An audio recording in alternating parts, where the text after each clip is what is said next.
اگر انہوں نے کچھ گناہ کیے اور اس پر توبہ نہیں کی اور اپنی اصلاح نہیں کی اور ان گناہوں کے اندر ہی مر گئے تو اس قبر کی زندگی میں بھی تکلیف سے گزریں گے. اور اگر ان کے لیے پیچھے سے دعائیں ہوئی، صدقہ خیرات ہوا، انہوں نے کوئی اچھے کام بھی کیے جو آگے گرو کر گئے، تو اس بنا پر عذاب کم بھی ہو جائے گا. لیکن یہ سب کچھ ہمیں دیکھنا ہے، اس سے ہم بھاگ نہیں سکتے. کوئی شخص مرنے سے نہیں بھاگ سکتا. کل نفس ذائقۃ الموت. کوئی شخص اپنی قبر سے انکار نہیں کر سکتا کہ میں جب فوت ہو جاؤں تو مجھے قبر میں نہیں ڈالنا. اور کوئی شخص بھی قیامت کے دن جب اسرافیل سور پھونکیں گے تو کوئی بھی شخص یہ نہیں کہے گا کہ نہیں مجھے ابھی نیند آئی ہے، میں ابھی سونا چاہتا ہوں. نہیں، اسے اٹھنا ہی ہوگا اور حساب کے لیے تیار ہونا ہی ہوگا. جو یہاں اٹھ جاتے ہیں اللہ اکبر پہ، ان کے لیے وہاں بھی اٹھنا مشکل نہیں ہوگا. لیکن جو اس آذان کو آج اگنور کر دیتے ہیں، اس کی طرف توجہ ہی نہیں دیتے، ان کے لیے جو آج غفلت کی نیند سوتے، کل کا اٹھنا بڑا ہی بھاری ہوگا. تو بہرحال کہنے کا مطلب یہ ہے کہ ہم سب چکے اس امتحان میں پڑھ ہی چکے، اس لیے بہت ضروری ہے کہ ہم اپنی اس زندگی میں کچھ کر کے جائیں. اس زندگی میں کرنے کے کام تو بہت سے، جس میں ہماری عبادات ہیں، جس میں ہمارے حقوق العباد ہیں، جس میں بندوں کی خدمت ہے. لیکن عموماً یہ ہوتا ہے کہ ہم بہت سارے کرنے کے کاموں میں بعض اوقات اوور ویلڈ ہو جاتے ہیں اور سوچتے ہیں کیا کریں اور کیا نہ کریں، کیا کریں اور کیا چھوڑ دیں. کبھی گھبرا اٹھتے ہیں، کبھی سوچتے ہیں اچھا میں فلاں کام تو کر نہیں رہی تو یہ کام بھی چھوڑو، اس کو بھی چھوڑ دو، اس کو بھی چھوڑ دو. پھر انسان سوچتا ہے کہ نہیں چھوڑ کے بھی گزارا نہیں، کچھ کرنا تو ہے. تو کسی بھی بڑے کام کو کرنے کے لیے اگر انسان چھوٹے چھوٹے سٹیپس اٹھانا شروع کر دے تو اس کے لیے کام آسان ہو جاتا ہے. بیبی سٹیپس وہ انسان کے لیے مشکل نہیں ہوتے، بہت بھاری نہیں ہوتے. اس لیے آج میں چند ایک چھوٹے چھوٹے کام بتاؤں گی کہ جن کو اگر ہم اپنی زندگی میں اچھی نیت، اچھے شعور اور پابندی کے ساتھ کرنا شروع کر دیں تو اس سے ہمارے درجات آخرت کے بہت بلند ہو سکتے ہیں.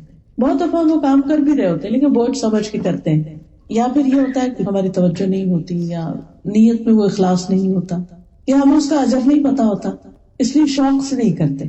تو آپ دیکھیں کہ چند ایک چیزیں بتاؤں گی کہ جن کو شوق سے کرنا، اس کے اجر کو سامنے رکھ کے کرنا انسان کے لیے آخرت میں درجوں کی بلندی کا باعث ہوگا. اس میں ایک چھوٹا سا کام وضو کرنا ہے یا باوضو رہنا ہے. اگر انسان ہر وقت باوضو نہیں بھی رہ سکتا تو نماز کے لیے تو اس کو وضو کرنا ہی ہوتا ہے. اور نماز کے لیے وضو کرنا جو ہے بعض اوقات نماز پڑھنے سے بھی زیادہ مشکل لگ رہا ہوتا ہے. حالانکہ اگر انسان ٹائم نوٹ کرے تو کتنا ٹائم لگتا ہے، اور اگر اس کا کچھ زیادہ نہیں لگتا، اور اگر انسان دیکھے کہ اس کے فائدے کتنے ہیں. ہمیں سے اکثر لوگ پریشان ہوتے ہیں کہ یعنی ایک ہر وقت اندر رہنے کی وجہ سے یا موسم کی خرابی کی وجہ سے ایک سستی سی آنے لگتی ہے، ایک عجیب سی نقاہت سی ہونے لگتی ہے. تو ایسے میں آپ دیکھیے کہ وضو سے نہ صرف یہ کہ انسان کے گناہ جھڑتے ہیں بلکہ اس کے ساتھ ساتھ اس کو ایک فریشنس اور ایک قوت اور ایک انرجی بھی ملتی ہے، اور طہارت کا ایک احساس بھی ہوتا ہے. رسول اللہ صلی اللہ علیہ وسلم نے فرمایا جس نے وضو کیا اور خوب اچھی طرح وضو کیا تو اس کے جسم سے اس کے گناہ نکل جاتے ہیں، حتیٰ کہ ناخنوں کے نیچے سے بھی نکل جاتے ہیں. یعنی انسان نہ صرف یہ کہ جسمانی طور پر صاف پاک ہوتا ہے بلکہ گناہوں سے صاف ہو جاتا ہے. آپ صلی اللہ علیہ وسلم نے فرمایا میری امت کے لوگ قیامت کے دن بلائے جائیں گے جبکہ وضو کے نشان کی وجہ سے ان کی پیشانیاں، ماتھا اور ہاتھ پاؤں چمک رہے ہوں گے. تو جو کوئی تم میں سے اپنی چمک بڑھانا چاہے اسے چاہیے کہ بڑھا لے. قیامت کے دن اندھیرا ہی اندھیرا ہوگا. ہر انسان کے پاس صرف وہ روشنی ہوگی جو اس کی اپنی پرسنل ذاتی ہوگی. کچھ لوگوں کی روشنی دور دور تک پھیل رہی ہوگی لیکن کچھ لوگوں کی روشنی بہت تھوڑی ہوگی. تو کتنا خوش قسمت ہے وہ انسان کہ جس کا چہرہ بھی چمک رہا ہو اور جس کے ہاتھ پاؤں بھی چمک رہے ہوں. وہاں اس دن جب کہ خوف و ہراس ہوگا تو ایسے شخص پر کیسا اطمینان ہوگا، کیسا سکون ہوگا. پھر دوسری بات یہ کہ وضو کے بعد اگر انسان دعا بھی پڑھ لے تو اس کے لیے جنت کے 8 دروازے کھل جاتے ہیں. قیامت کے دن انسان اتنی گھبراہٹ کا شکار ہوگا اور یہ چاہے گا کہ بس جلدی سے اپنی منزل تک پہنچ جائے. تو اس خوش نصیب کے لیے کہ جو وضو کے بعد اپنے رب کا ذکر کرتا ہے اتنا بڑا اجر ہے. اور وہ دعا ہم میں سے اکثر لوگوں کو آتی بھی ہے، اشہد ان لا الہ الا اللہ وان محمد عبد اللہ ورسولہ، یعنی چھوٹی سی دعا ہے. ایک اور ورژن بھی ہے اس کا، سبحانک اللہم وبحمدک اشہد ان لا الہ الا انت استغفرک واتوب الیک. پھر اسی طرح اشہد ان لا الہ الا اللہ و اشہد ان محمد عبد اللہ ورسولہ پڑھنے میں تو کچھ بھی دیر نہیں لگتی. کلمہ شہادت ہی ایک طرح سے انسان پڑھتا ہے. رسول اللہ صلی اللہ علیہ وسلم نے فرمایا کہ جو شخص وضو کرے اور 2 رکعت پڑھ لے اور دل اور چہرے سے اللہ کی طرف متوجہ رہے، اس کے لیے جنت واجب ہو جائے. تو آپ دیکھیں چھوٹی سی چیز، وضو کیا آپ نے اور دعا پڑھی اور 2 رکعتیں پڑھ لی، اس سارے ٹوٹل کام میں ہو سکتا ہے صرف 10 منٹ آپ کو لگے. اور اگر یہ کام آپ اشراق کے وقت کر لیں، چاشت کے وقت کر لیں، تو پورے جسم کا صدقہ نکل جاتا ہے. حدیث میں آتا ہے کہ ہر صبح انسان کے ہر جوڑ پر صدقہ واجب ہو جاتا ہے، جو انسان کو لازماً ادا کرنا چاہیے. لیکن ہم میں سے ہر ایک کے پاس اتنا مال تو نہیں کہ 360 جوڑوں کا مثلا $1 ہر جوڑ کا صدقہ دینے لگے، تو کوئی بھی افورڈ نہیں کر سکتا. لیکن اس کے لیے کتنا آسان، سمپل، سادہ سا عمل بتا دیا گیا. 2 نفل دحا یعنی چاشت کے. یا اصل میں یہ اس نماز کا نام اشراق بھی ہے، چاشت بھی ہے، دحا بھی ہے. اور یہ ہوتا ہے سورج نکلنے کے 15 منٹ بعد سے لے کر اس کا وقت سورج کے زوال کے 15 منٹ پہلے تک. یعنی سارا دن آپ صبح کے وقت ظہر سے 15 منٹ پہلے تک آپ اس کو پڑھ سکتے ہیں. ظہر کا وقت داخل ہوگا. اگر آپ ارلی پڑھیں تو اس کو اشراق کہتے ہیں، اور اگر آپ اس کو لیٹ پڑھیں تو اس کو چاشت کہتے ہیں. 2 رکعت بھی پڑھ سکتے ہیں، 4 بھی پڑھ سکتے ہیں، 6 بھی پڑھ سکتے ہیں، 8 بھی پڑھ سکتے ہیں. اس کو کوئی پابندی نہیں ہے کیونکہ وہ فرض نماز نہیں ہے، انسان اپنی خوشی سے پڑھتا ہے. لیکن جو پڑھتا ہے اس کے لیے اجر بہت زیادہ ہے. اور آپ دیکھیے کہ بعض لوگوں کو جوڑوں کے درد کی شکایت ہوتی ہے، جوائنٹ پین ہے، سب کچھ. لیکن میں سمجھتی ہوں کہ اگر انسان صدقہ ادا کرتا رہے اپنے جسم کا تو انشاءاللہ آپ کو دردوں سے نجات ہوگی. میں نے اس کا اپنی ذاتی زندگی میں تجربہ کیا. میرے ایسی نی پین شروع ہو گیا اور کسی چیز سے سمجھ نہیں آتی تھی کہ اس کو ہے کیا، اور آرام آنے کا نام نہیں لیتے تھے. لیکن پھر میں نے 2-3 چیزیں کی، جس میں سے ایک تو ان نوافل کی پابندی، دوسرے کلونجی آئل کے ساتھ اپنے نیک پر خود مساج کرنا، اور باقی سبحان اللہ، تسبیحات وغیرہ جو ہے. تو آپ دیکھیے کہ اللہ سبحانہ تعالیٰ نے ہمیں جو دین دیا ہے، اس دین کے اندر بہت سی چیزیں ہمارے لیے شفا بھی ہیں. عام طور پر ہم جب کہیں تکلیف ہوتی ہے تو پھر بیٹھ جاتے ہیں تو تکلیف اور بڑھ جاتی ہے. لیکن اگر ہم ایکسرسائز کرتے رہیں تو آہستہ آہستہ وہ پین بھی ختم ہونے لگتی. میری سمجھ سے باہر تھا کہ یہ ہوگا کیا، یعنی اس کا میں علاج کیا کروں. جیسے کہتے ہیں نا، انسان نہ کسی ڈاکٹر کے پاس علاج ہے، نہ کسی اور کے پاس، نہ پین کلر سے آرام ہے، نہ کسی اور چیز سے. کچھ سمجھ میں نہیں آ رہا. لیکن جب میں نے یہ حدیث پڑھائی، میں UK میں تھی 2013 میں، اور 40 نبوی پڑھا رہی تھی، اور اس میں یہ حدیث آ گئی. حالانکہ نفل یہ 4 سے اشراق کے تو پہلے بھی سنے ہوئے تھے، اور چاہے چلتے پھرتے شاید کہیں یہ بھی سنا ہوا تھا کہ 360 جوڑوں کا صدقہ بھی دینا ہوتا ہے، لیکن کبھی توجہ نہیں دی تھی اور کبھی کانشیسلی عمل نہیں اس پر کیا تھا. لیکن پھر الحمدللہ اس پر عمل شروع کیا، اور صرف کلونجی کا آئل، کیونکہ حدیث میں کلونجی کا بہت فائدہ بتایا کہ اس میں شفا ہے موت کے علاوہ ہر بیماری. تو اس میں میں نے یقین سے یہ بات سوچی کہ اگر موت کے علاوہ ہر بیماری کی شفا ہے تو اس میں ہوگی شفا. اللہ نے ڈالی ہے نا، اور اسی نے وحی کے ذریعے ہمیں بتایا، تو کیوں نہ ٹرائی کریں. الحمدللہ اٹ ورک. پھر اسی طرح یہ ہے کہ جو نوافل کی بات ہو رہی ہے، تو نوافل میں سے جو سنتیں ہوتی ہیں نماز کی، ان کا اہتمام کرنا بھی بہت فائدے کی چیز ہے. اور ان میں خصوصاً فجر کی 2 سنتیں جو ہیں، نبی صلی اللہ علیہ وسلم نے کبھی بھی گھر اور گھر سے باہر یعنی سفر میں کبھی بھی نہیں چھوڑی تھی. نبی صلی اللہ علیہ وسلم نے فرمایا فجر سے پہلے کی 2 رکعتیں دنیا اور جو کچھ اس میں ہے اس سے زیادہ بہتر ہے. اتنی بڑی قیمت ہے ان کی، دنیا اور جو کچھ دنیا میں ہے، ہر چیز سے زیادہ اس کا فائدہ ہے. اب آپ دیکھیے کہ دنیا میں کیا کچھ نہیں، اور انسان کی کس کس چیز کی خواہش نہیں ہوتی کہ یہ بھی حاصل ہو جائے، یہ بھی حاصل ہو جائے. لیکن اگر انسان صحیح طور پر وضو کر کے اس وقت جو کہ نیند آ رہی ہوتی ہے، تھکاوٹ بھی ہوتی ہے، اس وقت اگر یہ 2 رکعتیں ادا کرتا ہے خوشی کے ساتھ، کتنا بڑا اجر پاتا ہے. پھر اگر دن میں باقی نمازوں کے ساتھ بھی، جیسے سنن رواتب جن کو کہا جاتا ہے، ظہر سے پہلے 4 اور بعد میں 2، اور مغرب کے بعد 2، اور پھر عشاء کے بعد 2، اگر ان کی پابندی کرتا ہے تو 12 رکعتیں پڑھنے سے جنت میں گھر کی بشارت دی گئی. پھر اسی طرح چھوٹی چھوٹی نیکیوں میں رسول اللہ صلی اللہ علیہ وسلم نے فرمایا حضرت ابو ہریرہ سے، جب تک تم اپنے مصلی پر جہاں تم نے نماز پڑھی تھی بیٹھے رہو اور وضو نہ توڑو، یعنی وضو باقی رہے، تو فرشتے تمہارے لیے دعا کرتے رہتے ہیں، کہتے ہیں اے اللہ اس کی بخشش فرما دے، اے اللہ اس پہ رحم کر دے. فرشتے آپ کے لیے دعا کرتے ہیں. اب دیکھیں ہم انسانوں کی منتیں کرتے ہیں، ہمیں دعا میں یاد رکھنا والی، دعا کرنا والی دعا. کسی کو کہتے ہیں ہمارا نام لے کے دعا کرنا، کسی کو کہتے ہیں تہجد کے وقت دعا کرنا، کسی کہتے ہیں عمرے پہ کرنا، سفر میں کرنا.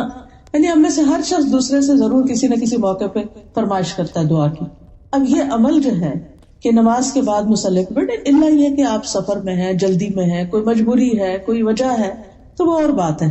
لیکن اگر آپ گھر میں ہیں اور وقت بھی ہے تو یہ نہیں کہ سلام پھیرو بس جھٹ سے اٹھنے کی کوشش کی، یہ نہیں کرنا چاہیے. یا یہ مجبوری ہے کہ آپ نیچے زمین پر نہیں بیٹھ جائیں، کرسی پہ بیٹھ جائیں، لیکن نماز کے بعد کا جو ذکر ہے اس کا یہ فائدہ ہے کہ ہم بھی ذکر کر رہے ہوتے ہیں، تسبیح پڑھ رہے ہوتے ہیں، دعا کر رہے ہوتے ہیں اپنے لیے، فرشتے ہمارے لیے دعا شروع کر دیتے ہیں. ابھی چھوٹا سا عمل اگر ہم کانشیسلی بیٹھ جائیں اور یہ سوچ کے کہ اللہ مجھے تو بڑی رحمت کی ضرورت ہے. ہم سب چاہتے ہیں نا اللہ پہ رحم کر دے، خاص طور پہ جب ہمارے کوئی پرابلمز ہوتے ہیں، کوئی مسائل ہوتے ہیں، اس وقت ہم چاہتے ہیں کہ اللہ ہم پہ رحم کر دے. ہم کبھی غم کا شکار ہوتے ہیں، کبھی بیمار ہوتے ہیں، کبھی کسی طرح تو فرشتوں کی دعائیں لینے کا ایک ذریعہ ہے. اسی طرح اگر کوئی شخص، ایک اور چھوٹی سی نیکی ہے کہ جمعے کے دن غسل کرے، اول وقت خطبے میں آئے، شروع سے حاضر، پیدل چل کے آئے. یعنی اگر قریب ہوگا، جیسے ابھی تو نہیں، ونٹر میں تو مشکل ہے، جیسے سمر میں ہوتا ہے بعض اوقات واکنگ ڈسٹینس پہ مسجد ہو سکتی ہے. اگر نہ بھی ہو تو پارکنگ لاٹ میں تو آپ دیکھیے بعض اوقات پارکنگ کہاں ملتی ہے جمعے کے دن، سب کو مسجد کے ڈور پہ تھوڑی ملتی، تو وہ واکنگ ہو ہی جاتی جہاں کہیں دور دور بھی پارک کر کے. سوار ہو کر نہ آیا ہو، امام سے قریب ہو کر توجہ سے خطبہ سنے اور خطبے کے دوران فضول حرکت نہ کرے. اسے ہر قدم کے بدلے 1 سال کے عمل یعنی 1 سال کے روزے اور قیام کا ثواب ملے گا. کتنا بڑا اجر ہے. جمعے کے دن اہتمام کر کے، غسل کر کے، اور جتنی بھی مشقت اٹھانی پڑے اٹھائے اور انسان پہنچے، توجہ سے خطبہ سنے، خطبے کے دوران نہ کسی سے بات کرے، نہ کسی کی طرف توجہ کرے، پورے دھیان سے سنے، اور پھر کوئی فضول حرکت بھی نہ کرے. کیونکہ بعض لوگ بچوں سے کھیلنے لگتے ہیں، کوئی کچھ کھانا شروع کر دیتا ہے، یا کوئی نہیں، توجہ اس کی خطبے کی طرف رہے. اور پھر شروع میں آئے، ارلی آئے، جلدی آئے. اچھا، ہم ارلی بعض اوقات اس لیے تو آ جاتے ہیں کہ پارکنگ قریب مل جائے، لیکن اگر ہم ارلی آگے بھی پارکنگ دور کر لیں کہ چلو کسی اور کو، یہ میرا حق تھا، یہ میرا اسپاٹ تھا، لیکن میں نے چھوڑ دیا کسی کے لیے، اس کو پتا بھی نہیں کس نے آپ کے لیے چھوڑا، صدقہ کر دیا اپنا وہ اسپاٹ، دور جا کے پارک کر کے واک کر کے آئے اس نیت سے کہ میں نے یہ والا اجر لینا ہے، 1 سال کے روزوں کا اجر لینا ہے.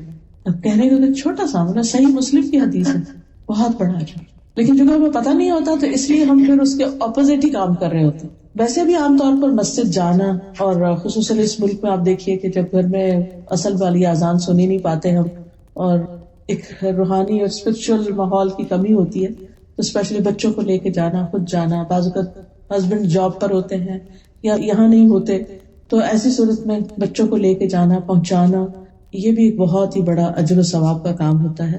رسول اللہ صلی اللہ علیہ وسلم نے فرمایا 7 قسم کے آدمیوں کو اللہ تعالیٰ اس دن اپنے عرش کے سائے تلے جگہ دے گا جس دن اس کے سائے کے علاوہ کہیں بھی سایہ نہیں ہوگا. اور ان میں سے ایک آدمی وہ جس کا دل مسجد میں اٹکا ہوا ہو، جس کی محبت مسجد سے ہو، پلٹ پلٹ کے مسجد کی طرف جائے، کیونکہ مسجد کی محبت انسان کے اندر ایک بہرحال خیر لاتی ہے. انسان جاتا ہے، اذان سنتا ہے، جواب دیتا ہے، دعا کرتا ہے، دعا قبول ہوتی ہے، پھر نماز پڑھتا ہے، اس نماز میں خوشبو اور ہوتا ہے. گھر میں اور کام یاد آ رہے ہوتے ہو، یہ نظر آ گیا، وہ آ گیا، لیٹ بھی ہو جاتی نماز، کبھی دھیان بھی نہیں ہوتا. تو کم از کم 1 ویک تو ایسا اسکیڈول بنانا ہی چاہیے. اگر جمعے کا دن ہو، اگر اس وقت نہیں تو پھر عشاء کی نماز جیسے بچوں کو لے کے انسان پہنچ جائے تاکہ وہ بھی جماعت سے پڑھ لیں، ہم بھی پڑھ لیں، تھوڑی آؤٹنگ بھی ہو جائے. ہر ایک اپنے اپنے حساب سے پلان کر سکتا ہے. اللہ تعالیٰ قیامت کے دن اعلان کرے گا میرے پڑوسی کہاں ہے، میرے پڑوسی کہاں ہے. فرشتے پوچھیں گے اے ہمارے رب کسے زیب دیتا ہے کہ وہ آپ کے پڑوس میں آئے؟ تو اللہ تعالیٰ فرمائے گا وہ مسجدوں کو آباد کرنے والے کہاں ہیں. وہ جو بار بار مسجدوں میں آتے تھے، ان کو آباد کرتے تھے، وہ کدھر ہیں؟ وہ میرے پڑوسی. پھر اسی طرح ہر قدم پر مسجد کی طرف جاتے ہوئے ہر قدم پر ایک گناہ معاف ہوتا ہے، ایک نیکی لکھی جاتی ہے. اور یہ آتے اور جاتے دونوں وقت میں ہوتا ہے، صرف جانے کا نہیں ثواب ہوتا، آنے کا بھی ہوتا ہے. پھر اسی طرح جو مسجد کی تعمیر میں حصہ لیتا ہے وہ جنت میں اپنا گھر بناتا ہے. خواہ حدیث میں آتا ہے خواہ پرندے کے گھونسلے کے برابر، یعنی چھوٹے سے چھوٹا حصہ بھی ڈال دے انسان، وہ بھی کاؤنٹ ہوتا ہے. پھر اسی طرح وہاں انسان جاتا ہے صدقہ جو کرتا ہے، یا عام زندگی میں صدقہ خیرات ہے، تو اس میں بھی ضروری نہیں کہ بہت بڑی کوئی اماؤنٹ ہو تو پھر ہی ثواب ملتا ہے. اگر ایک کھجور بھی انسان کسی کو دیتا ہے اس کا بھی اجر و ثواب ہوتا ہے. اور جب انسان صدقہ کر رہا ہوتا ہے تو فرشتوں کی دعا ملتی ہے اس کو. حدیث میں آتا ہے کہ ہر روز جس میں بندے صبح کرتے ہیں 2 فرشتے اترتے ہیں، ان میں سے ایک کہتا ہے اے اللہ دینے والے کو اور زیادہ دے، دینے والے کو اور زیادہ دے، اور اے اللہ روکنے والے کا پہلا بھی ضائع کر دے. جو کسی کو نہیں دیتا اس کے اپنے بھی کام نہ آئے. پھر اسی طرح دینا اس طرح چاہیے کہ دایاں ہاتھ دے تو بائیں کو خبر نہ ہو، چھپا کے دینا چاہیے، خاموشی سے دینا چاہیے. بہت اس کا اشتہار نہیں دینا چاہیے، کیونکہ جب انسان دکھاوا کر کے دیتا ہے تو بعض اوقات وہ اس کے اندر سے وہ خوشی بھی چلی جاتی ہے اور اس کا اجر بھی چلا جاتا ہے، کیونکہ بندوں سے تعریف مقصود ہوتی ہے۔ اسی طرح ایک اور آسان عمل ہے زبان سے اللہ کا ذکر کرتے رہنا، دل میں بھی اللہ کی یاد ہو لیکن ذکر کرتے رہنا۔ اس ذکر میں جیسے سبحان اللہ، الحمدللہ، اللہ اکبر، سبحان اللہ و بحمدہ، سبحان اللہ العظیم، پھر اسی طرح لا حول ولا قوت الا باللہ، یہ جنت کے خزانوں میں سے ایک خزانہ ہے۔ پھر اسی طرح سبحان اللہ العظیم و بحمدہ، یا سبحان اللہ و بحمدہ صرف انسان صبح اور شام 100 دفعہ پڑھے تو اس کے گناہ معاف ہوتے ہیں، خاص سمندر کی جھاگ کی طرح کیوں نہ، ڈھیروں گناہ معاف ہو جاتے ہیں۔ پھر درود شریف پڑھنا، اور خصوصاً جمعے کے دن درود شریف پڑھنا، کیونکہ اس کا خاص ذکر آیا ہے۔ عام دنوں میں اگر مثلاً آپ ایک تسبیح کرتے ہیں درود شریف کی، تو جمعے کے دن اس سے زیادہ کر لیجیے۔ پھر نماز کے بعد کی تسبیح کرنا، آیت الکرسی پڑھنا، جیسے ابھی آپ نے سنا بھی کہ جو فرض نماز کے بعد آیت الکرسی پڑھے اسے جنت میں داخلے سے سوائے موت کے کوئی چیز نہیں روکتی۔ پھر اسی طرح قرآن مجید کی تلاوت، ہر روز قرآن کا کچھ حصہ ضرور پڑھیے، اس سے آپ کو شفا بھی نصیب ہوگی، ایک انرجی ملے گی، ایک خوشی ملے گی، اور اس کے ساتھ ساتھ یہ کہ انسان کو اگر سمجھ کے پڑھنا آتا ہو تو ریمائنڈر بھی ہوگا، اور بہت سے مسائل کا حل بھی۔ انسان اگر اللہ کے گھروں میں سے کسی گھر میں پڑھتا ہے، جیسے مسجد میں آپ تھوڑا نماز کا ٹائم ہے تھوڑی تلاوت کر لیں، یا ایک دوسرے کو سکھاتے ہیں، سیکھتے ہیں، جیسے بعض لوگ بچوں کو پڑھاتے ہیں یا اپنے بچوں کو پڑھانے کے لیے لے جاتے ہیں، خود بھی ساتھ بیٹھ جاتے ہیں، ہیلپ کرتے ہیں۔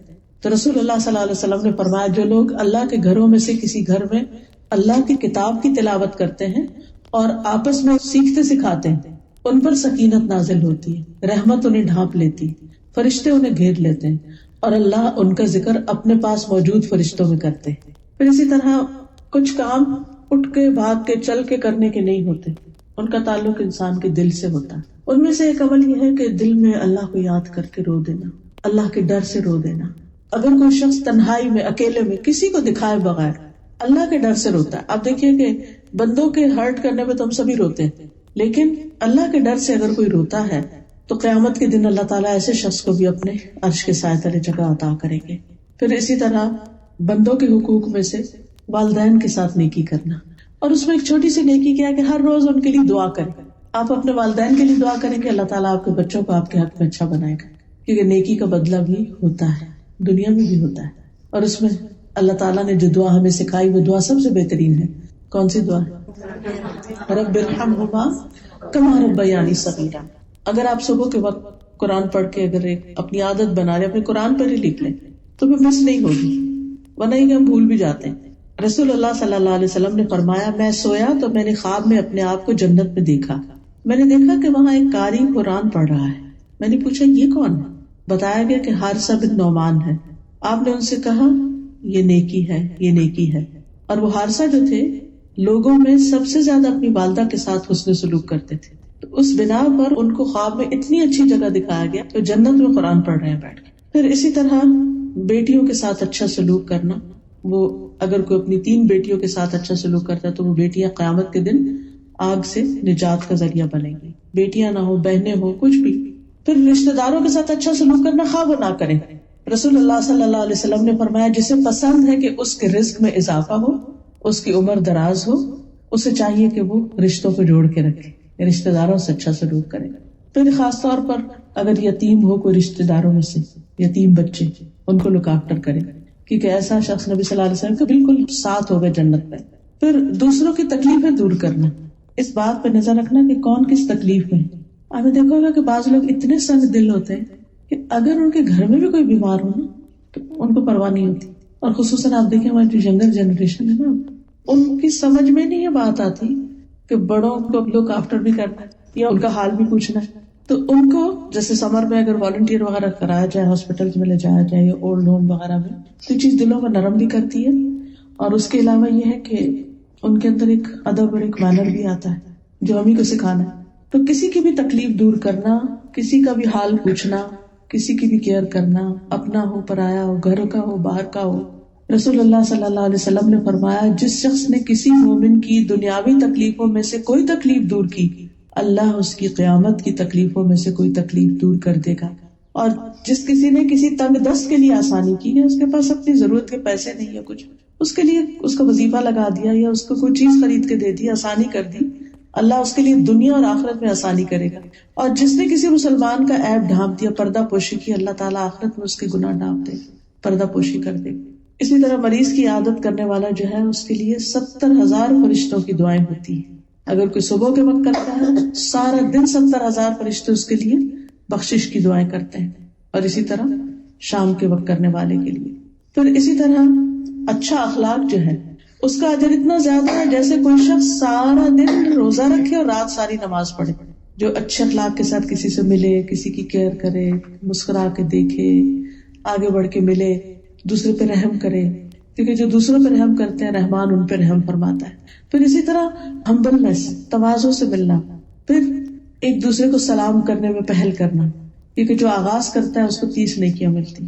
اور پھر یہ بھی ہے کہ اگر کوئی شخص اللہ کی خاطر کسی سے محبت کرتا ہے قیامت کے دن عرش کے سائے تلے ہوگا. پھر اسی طرح بعض اوقات یہ بھی ہوتا ہے کہ انسان کو کوئی تکلیف آ جاتی, جیسے کسی کی نگاہ کمزور ہو جاتی ہے, آنکھیں چلی جاتی, اور میں جس کے اللہ نے 2 آنکھیں لے لی اس کی یعنی نگاہ لے لی اس کے لیے جنت ہے. پھر ایک بات یہ یاد رکھیے کہ ہر نیکی جو ہے اس کا اجر 10 سے 700 گنا تک ہے.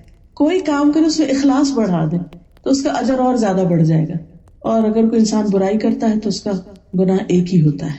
پھر اسی طرح کچھ چیزیں ایسی ہوتی ہیں کہ جس میں انسان ان کو بالکل چھوٹا سمجھتا ہے, لیکن انسان کو نہیں پتا کہ کل قیامت کے دن وہی چیز اس کے کام آ جائے. کبھی کہتے ہیں نا کھوٹا سکہ بھی کام آ جاتا ہے. کبھی آپ نے گھر میں ایسے ہی بچا کچھ چینج رکھا ہوا ہوتا ہے اور کئی دفعہ وہی آپ کی ضرورت ہوتی ہے, وہی اسی سے بہت سا کام نکل جاتا ہے. خاص طور پر اگر آپ اسٹور میں جاتے ہیں اور آپ کو ٹرالی نکالنے کے لیے کوائن چاہیے تو اس وقت اس کی بڑی قدر آتی ہے. وہ سارا سامان خود اٹھانا پڑے تو کتنی مشکل ہو جائے. پھر اسی طرح انسان اگر تکلیف دہ چیز کسی کے راستے سے ہٹاتا ہے تو اس پر بھی اس کے لیے اجر ہے, چاہے وہ راستے سے کوئی جوتا ہی ہو. پھر علم حاصل کرنے کے لیے نکلتا ہے تو اس پر اجر ہے. تو آخری بات یہی ہے کہ عمل کوئی بھی ہو, چھوٹا ہو بڑا ہو, اللہ کی خاطر کیا جائے, شعور سے کیا جائے تو اس کا اجر کئی گنا بڑھ جاتا ہے. اور پھر یہ ہے کہ اس میں ہمیشگی کی جائے, یعنی کہ ایک دفعہ کر کے بس چھوڑ دیا جائے, اسے ریگولر بیسس پر کیا جائے. تو اللہ تعالیٰ سے دعا ہے کہ اللہ تعالیٰ ہمیں عمل کرنے والا بنائے. وآخر دعوانا الحمدللہ رب العالمین.